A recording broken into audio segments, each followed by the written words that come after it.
What's up, guys, and welcome back to another episode of BnG. Guys, we made it to episode 12. So I appreciate all the feedback that I've been getting from the last two episodes. Apparently, you guys are loving these realistic draft options for the Washington football team episodes, and I'm loving the feedback that I've been getting so far. It's the most feedback that we've been getting on any of our episodes, and I really appreciate all the constructive criticism, all the feedback, like I said, all the ratings you guys have left me, all the comments on YouTube you guys have left me. I really appreciate it. I really appreciate it. And like I said, guys, I want Bleeding BnG to be your draft hub or your draft guide to get you ready for the 2021 NFL draft. So to give you a timestamp for today's episode, is Wednesday, April 14th. So we're about 15 days away from the NFL draft, a little over 2 weeks. And for episode 12, we're going to be giving you some more draft coverage. So the premise or the basis of this episode is we're actually going to take a look as into is Washington actually going to draft a quarterback in the 2021 NFL draft. So we're going to give you a breakdown of some prospects, some scenarios that may play out, some of the news and information that has been regarding the Washington football team since our last episode dropped. And yeah, we're going to answer some more of your draft questions. So today's episode, or the premise of this episode, is going to be, will Washington draft a quarterback in the 2021 NFL draft? But before we get into, our draft coverage and our quarterback talk, I do want to address some of the news and information that has came out regarding the Washington football team over the last couple of days, since our last podcast dropped. So as I mentioned, guys, today is April 14th, and as of yesterday, the Washington football team actually signed a tight end from the Internationals Player Program. So you guys, if you guys are familiar with the Internationals Player Program, it's a program where they pull a couple of guys that have lacked experience but want to play football and want to experience the NFL. So if you guys can remember, last year we actually pulled a defensive lineman from the International Players Program, David Bada, who I think is still with the team. And actually the Washington football team signed the tight end, as I mentioned, from the same program yesterday. And that tight end is Simi Reyes.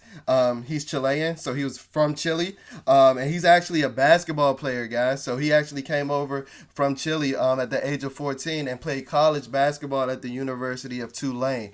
And when that didn't work out, he started working, average jobs. I mean, not average jobs, normal jobs, excuse my terminology. Normal jobs, but, he said he always had a dreams to, make it big, whether that be in sports or anything, coming over as an independent immigrant from Chile as a 14-year-old. And, he had his press conference today. He had a lot of really interesting stories about himself.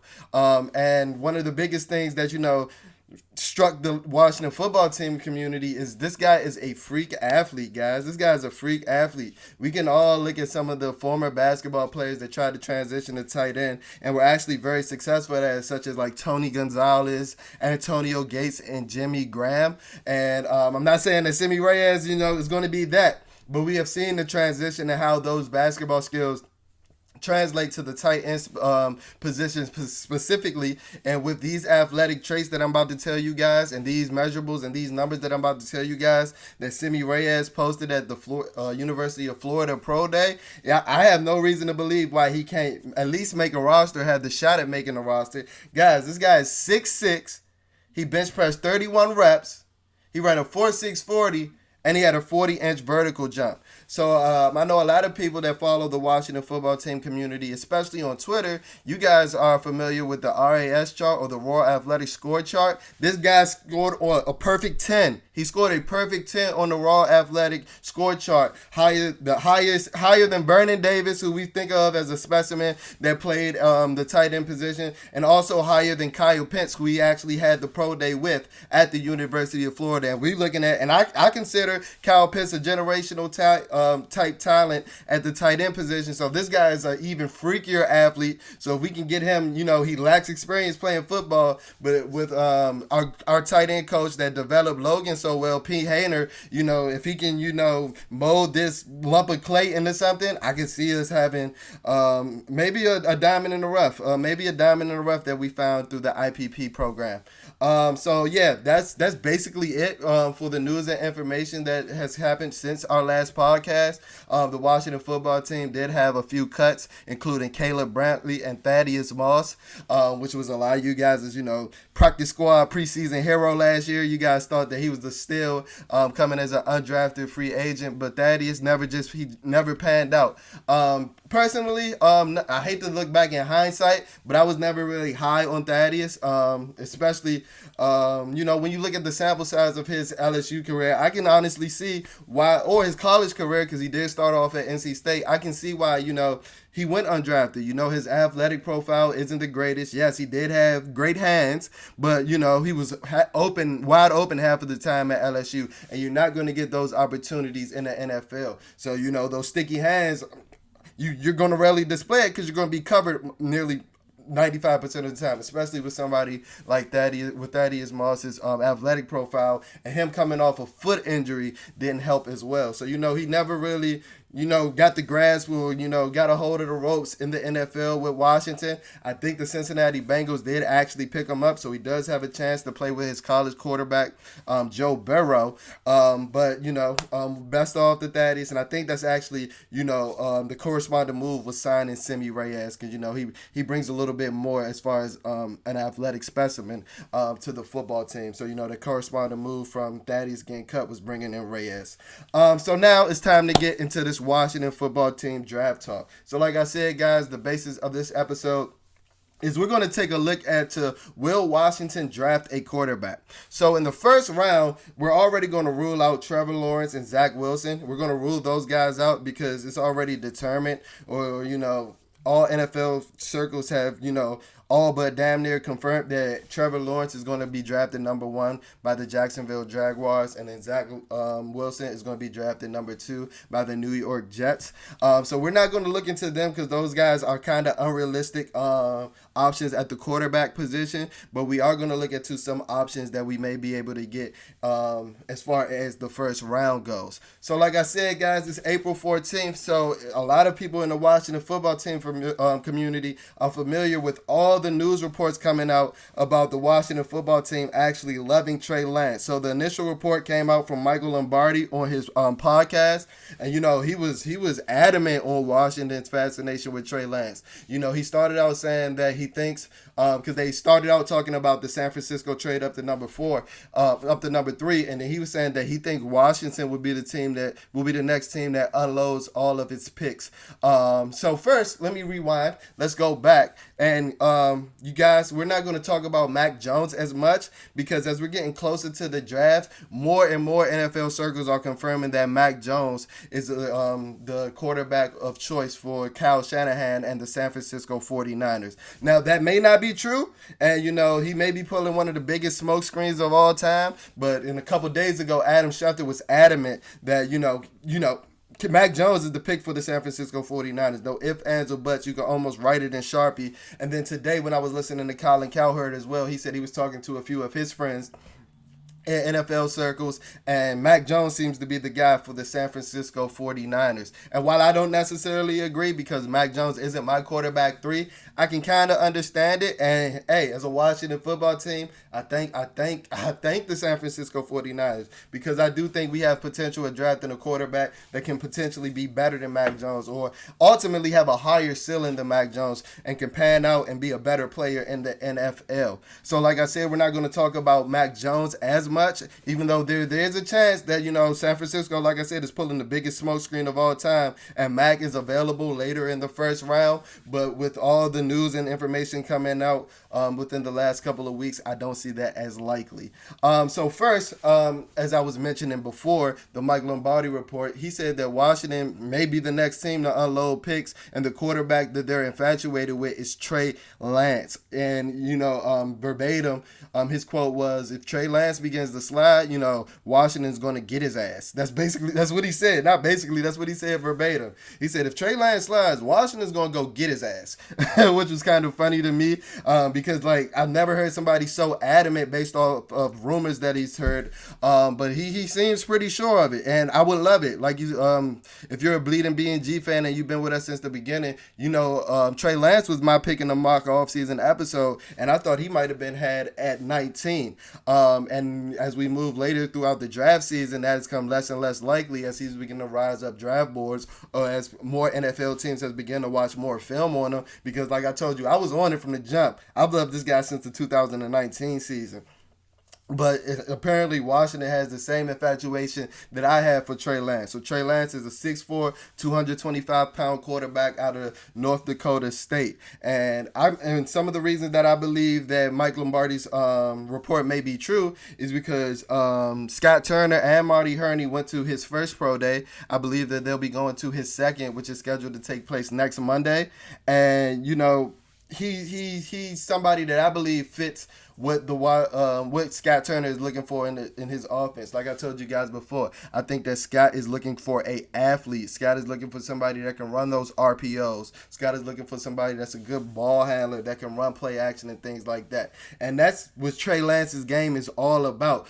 And a plus side, he's a plus athlete that can be one of your best runners on your roster.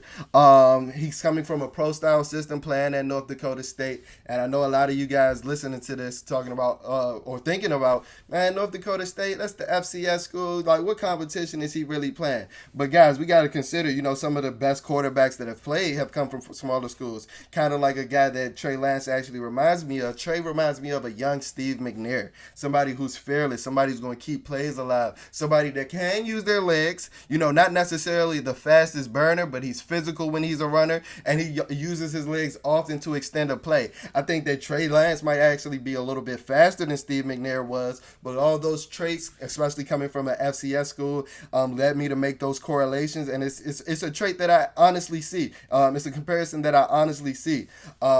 Trey Lance actually had opportunities to play at the FBS level. He actually had a couple Big Ten scholarships to play outside linebacker, but he actually chose to go to NDSU to play quarterback, which I commend because it actually worked out for him. You know, as I mentioned before in previous episodes, this is somebody that had a 29-0 touchdown to interception ratio in the 2019 season. You know, in his only on his only game this year, playing in that one game sample of a season, you know, he didn't have his best throwing day, but he had 200 yards as a rusher. So he's somebody that can give you all different types of flavors as a quarterback, and he's my preferred quarterback out of the options that I'm going to be giving you guys today.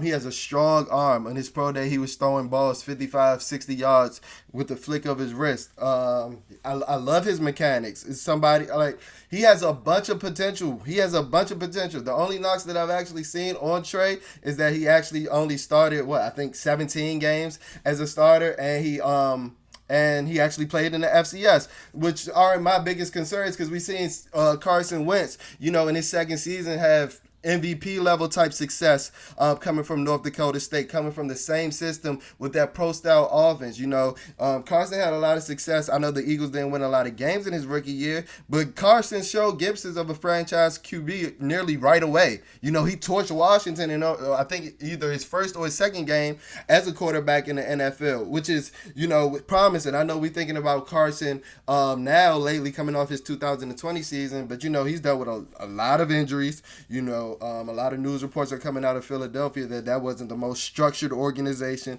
and it might not have been the best situation for him. But he's somebody that has shown talent, which is why I have a lot of promise for Trey Lance. I think he's even a more dynamic athlete than Carson. I think he has a stronger arm, and I think he has even higher upside than, you know, prime Carson Wentz. You know, Carson Wentz's prime may be short, but that prime was, you know, MVP level. And I think if Trey Lance is able to sustain that success in the NFL, we'll definitely have our quarterback for the future and then some, you know. Now, I know it's been a lot of talk about Washington potentially moving up, and they'll have to move up to draft Trey Lance. Like I said, he has risen up draft board since our mock offseason episode. But I think that it's feasible. I don't know. I have heard reports that Atlanta is looking to move back from four, trade back from four. I don't know. I feel like that's kind of rich for Washington to be moving up 15 picks from 19 to four. That'll take a lot of draft capital. But if you guys believe that Trey Lance is your guy, do it. Do it. Like, do it. I know it's going to take a lot of draft capital, but like I told you guys in my first episode, I think that this team's window to contend for the Super Bowl starts now. So, risk that draft capital. We see the teams like the Los Angeles Rams give up first round picks all the time. Now, they haven't resulted in a Super Bowl, but they've had a lot more success than us in recent years. It's a lot of teams that don't value that draft capital, especially when you're picking it late in the rounds because you're coming off a successful season. So I think a more likely scenario, even though I do think that they love the guy enough, Washington can absolutely jump from 19 to 5.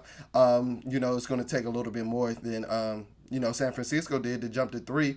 But maybe a swap of this year's pick, an additional 2 first-round picks for maybe 2022 and 2023, along with a third-round pick this year. I think that may get the job done, which will leave us with the 4th pick this year, but also with our 51 pick. And we also have to consider that we do have an extra third-round pick this year coming from the Trent Williams trade with the San Francisco 49ers. So I'm all for trading for Trey Lance. As you guys know, like I said, if you guys are bleeding BnG podcast fans, you guys know I'm a Trey Lance guy all the way. He reminds me of a young Steve McGuire or a more athletic Dak Prescott because he, as a runner, he is a strong runner. Like, he will truck you. I know it's on the FCS level, and I get a little concerned worrying about how that, skill translate to the NFL. But at 6'4", 225 pounds, he is somebody that will dip his shoulder down and truck you. One of my favorite plays that I've noticed from watching film of him is there was a mishandled snap, and I think like a linebacker or a DB. It wasn't a defensive lineman. A linebacker or DB actually picked the ball up heading the other way. Trey Lance tracked him down, broke down, and made a solid open field tackle, a textbook open field tackle. So that shows me that he's willing to do whatever it takes to win a game, and that's a quarterback that I want. So like I said, a more realistic scenario is if he actually slides to 7 or 8, which I think Detroit has, Detroit and Carolina have those 2 picks. I can actually see Washington actually pulling the trigger and going to get his ass, like Michael Lombardi said. And then the next quarterback that I want to talk about is Justin Fields. Justin Fields is 6'3", 227 pounds, and he is also an athletic specimen playing at the quarterback position. At his pro day, he ran a 4.40, and he's somebody that I like as well. And he's a very divisive figure throughout the Washington football team community. I made a tweet last week saying that I actually thought that this Trey Lance news was actually smokescreen, and that Washington was going to select Justin Fields. And some of the replies I got from that, a lot of sensical Washington football team fans actually loved the move, but some of the replies, you would have thought Justin Fields smacked some of those guys' mothers. Like, it was crazy, some of the replies I were getting. And a lot of the replies, the negative replies I were getting were based off of 6 negative plays that he had this year. The couple of interceptions that he threw against Indiana. I think he struggled in one more, in the Northwestern game. He struggled in that game. And those were the repeat, games that were being brought up when mentioned in his film. And I'm just sitting here like, guys, you guys are talking about 6 games out of a COVID season when he didn't have as much time as he usually does with his receivers, but nobody wants to talk about his 40-2 touchdown to interception ratio in 2019. Like, nobody wants to talk about how he won the Big Ten in 2 straight years, transferring from Georgia.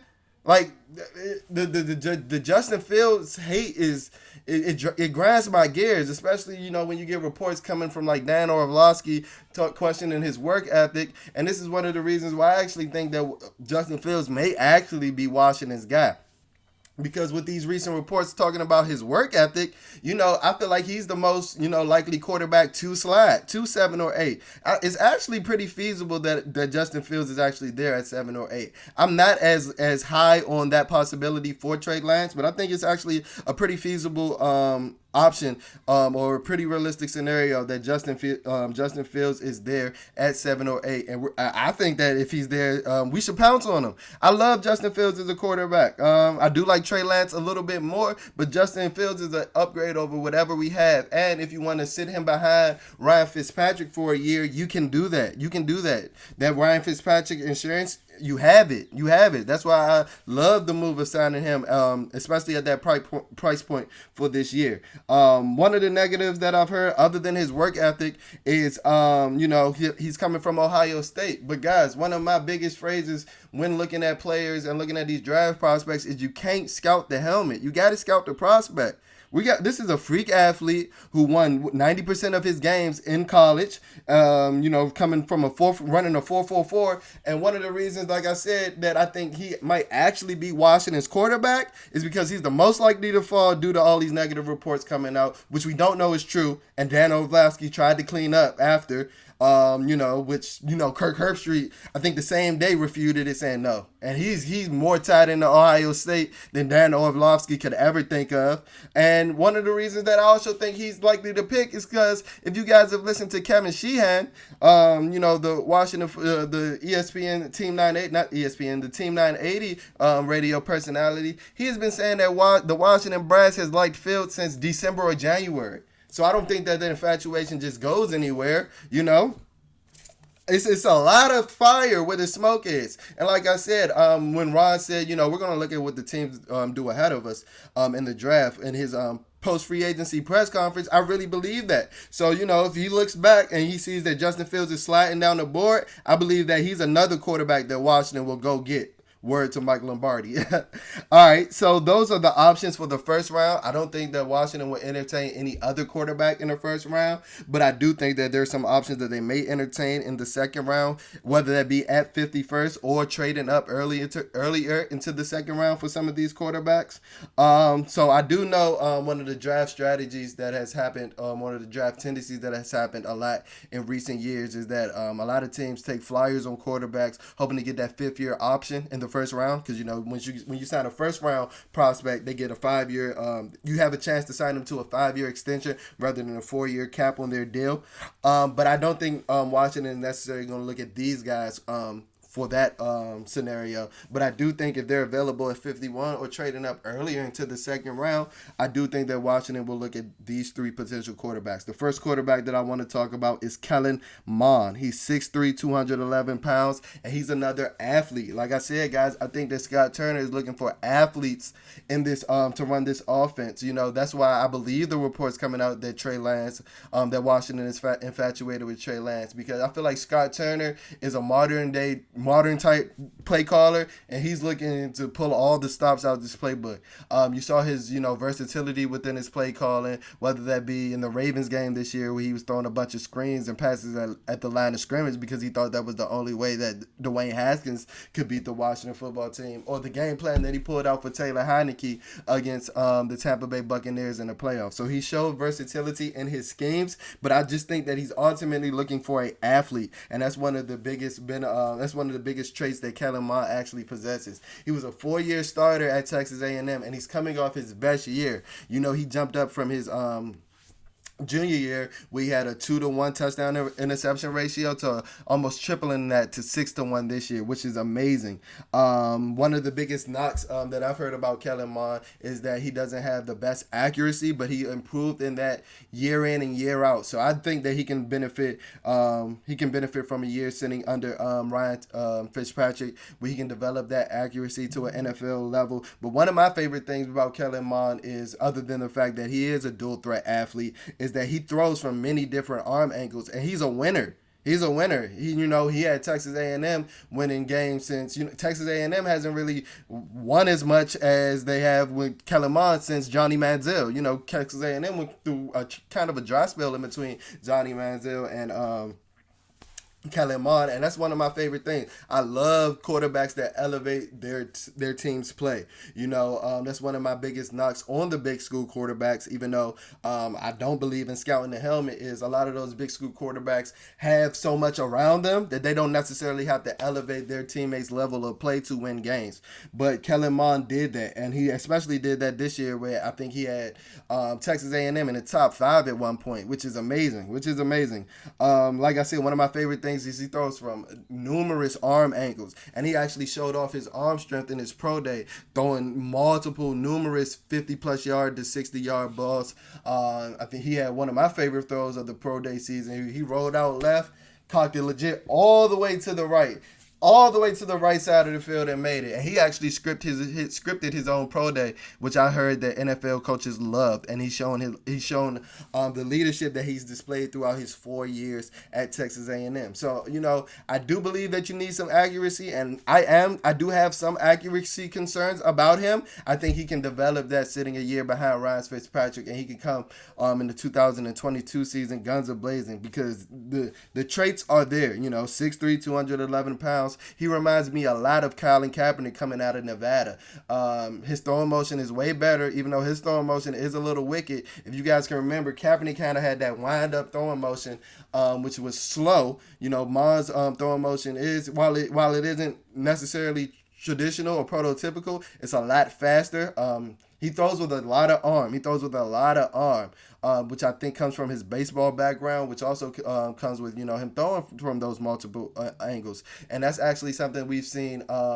A trait that we've seen with a lot of recent quarterbacks that have had success, like Patrick Mahomes and Baker Mayfield. These guys have had baseball backgrounds, which enabled them to make off-platform throws a little bit more natural. So I would love, Kellerman at 51. Another quarterback that I want to mention is Davis Mills. He is 6'4", 217 pounds from the University of Stanford. He is inexperienced. He only has 11 starts under his belt, but he's coming from a pro-style offense, and he also played in the Pac-12, which is some of the benefits and some of the positives.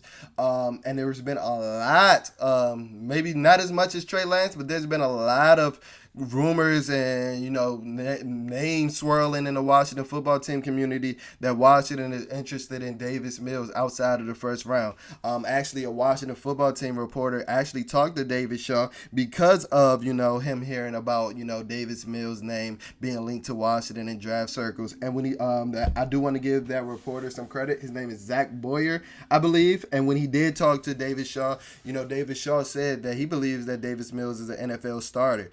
I believe that if Davis Mills actually stayed in college for an extra year, he had the potential to be the first overall pick in the 2022 draft, because he's shown those traits. He's shown that potential. It's just about the consistency for him, which is understandable, only having 11 starts. But, Davis Mills is was a five-star prospect coming out of high school, and he's a very underrated athlete.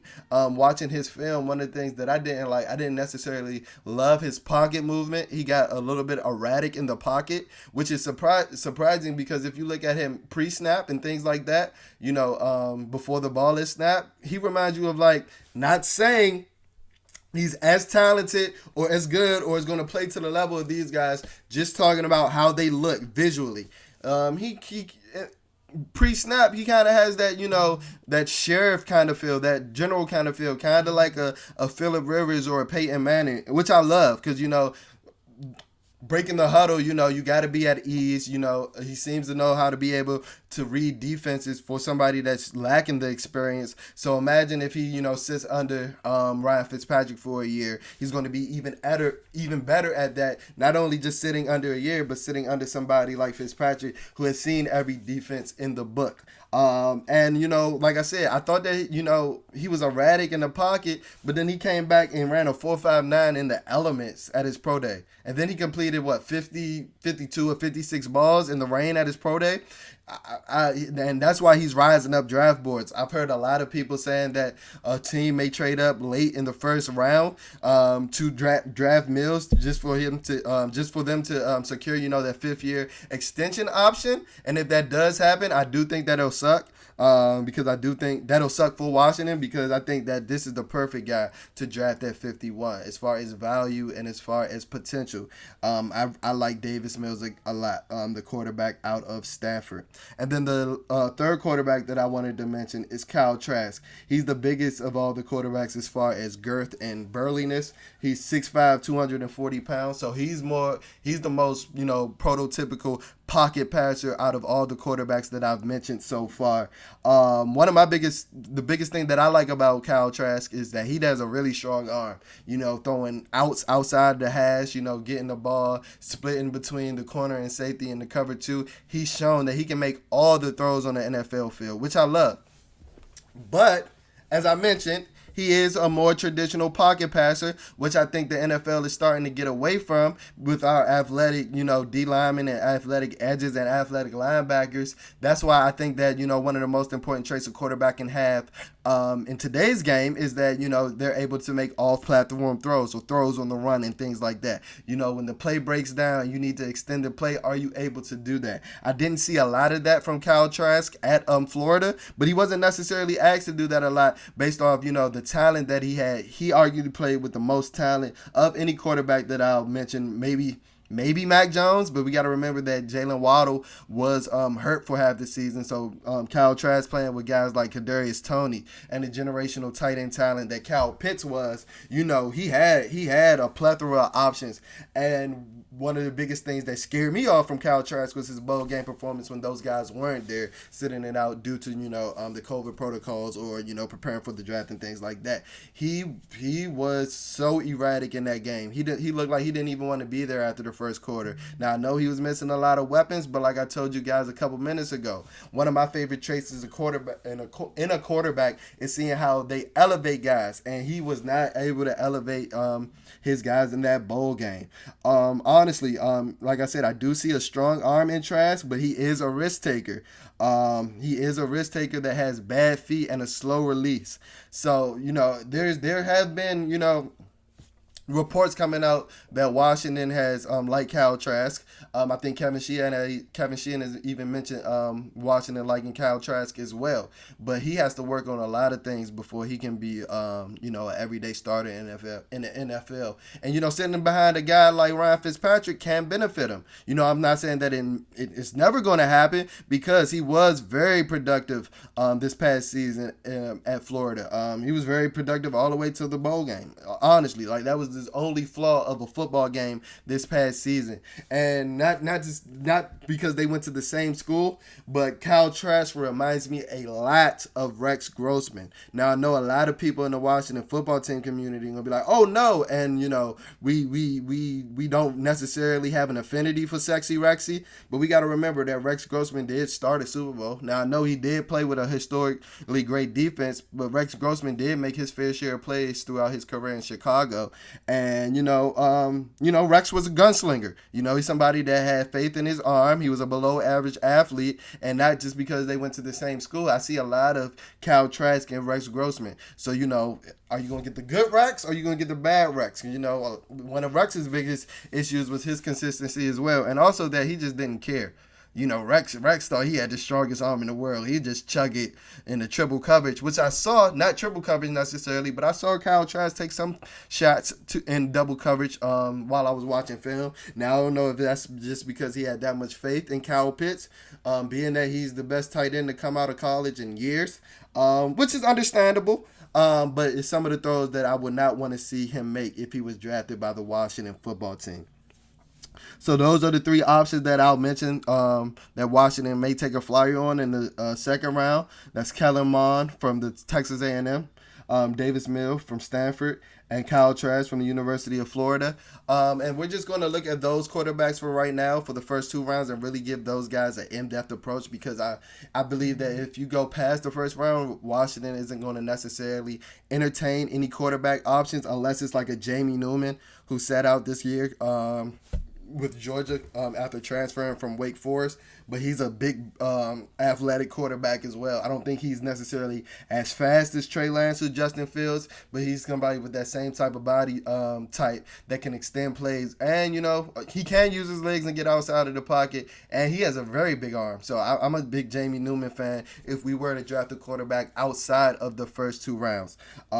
A couple more quarterbacks that we may look at outside of the first 2 rounds. It's Peyton Ramsey from Northwestern and Felipe Franks, who actually lost his job to Trask due to injury and finished up at the University of Arkansas this past year. So that's it for today, guys. So hopefully, you guys are a little bit more prepared just in case Washington does draft a quarterback, with all these rumors swirling and, with it only being 2 weeks leading up to the NFL draft, we don't necessarily know what to believe. So that's why I gave you all this information to cover and to listen to and utilize as you get ready for the 2021 NFL draft. Like always, guys, as I mentioned at the beginning of the episode, I appreciate all the feedback that you guys are leaving me in the YouTube comments and the Apple Podcast comments, or all the star ratings. I appreciate all that. And like I always say at the end of every podcast, please follow our Instagram. I'll tag it in the video for my YouTube fam, for my audio fam listening to this podcast only. Our Instagram is at bleeding. That's BLEEDING BnG. That's our Instagram is at BLEEDING BnG, bleeding BnG. Our Twitter is a tad bit different. Our Twitter handle spelling is at bleeding BnG. It's BLEEDIN BnG. So it's only one G in our Twitter handle. I'll say it one more time. That's BLEEDIN BnG.